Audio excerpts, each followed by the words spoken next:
The time is 1939, and the first youth group ministry of Our Lady of Mount Virgin was established here in Garfield, New Jersey. Their presence was the epitome of the time, jack-o'-lanterns, and hope and love for the community. In this reenactment, I will be impersonating the youth leader, who was a lot like me. Wonderful, beautiful, and practically perfect. I'm leaning towards blood. Lots of blood. I think, they can have the eyeballs ripped out and then they can start eating them like... The youth leader then remembered a story she had heard about this very town from 200 years ago. Kidnapped this one girl. A forbidden story that was never to be told again. It was the story of a man who used to live here, who went by the name of Oedipus. But this was no ancient Greek story about a man who murdered his father, married his mother, and gouged his eyes out as a result of this tragedy. Here this story goes that Oedipus, a loved and respected man of the community, had kidnapped a girl and kept her locked up in the basement. Eventually she hung herself and the secret got out. Because of his embarrassment, he would kill those who dared to mention the story, but not before he would gouge their eyes out so they couldn't see the truth. Eventually, he died, but even after, whenever anyone told his story, they would be found dead, with their eyes gouged out, spreading like the plague. And so the teens decided to use the story of Oedipus for their Halloween night. Frank and Father Kevin offered to get some props from the basement.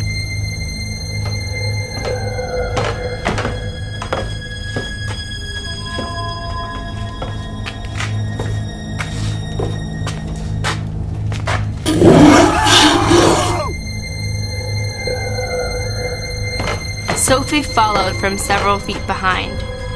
Moments went by, and there was still no sign of the others.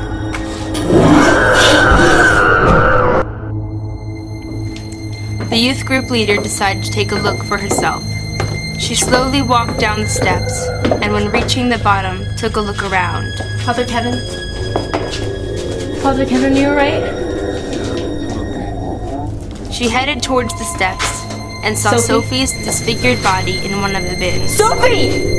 Help! Help! Open the door! Help!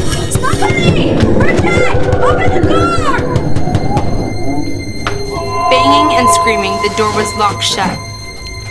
Father Kevin was still alive. The youth group leader needed to get back to him. I'm gonna get some help. Stay here. She could see the fear in his eyes and knew she had to find some way of getting help. Somebody!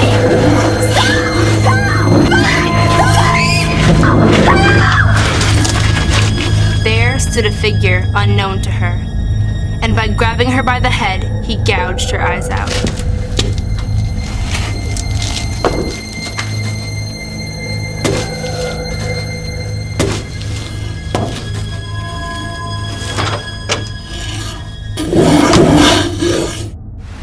A year later, a great fire consumed the house.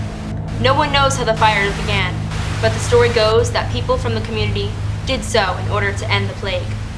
No one has ever mentioned this story since then, until today, and now you know about it too. So if you come into this place, you do so at your own risk.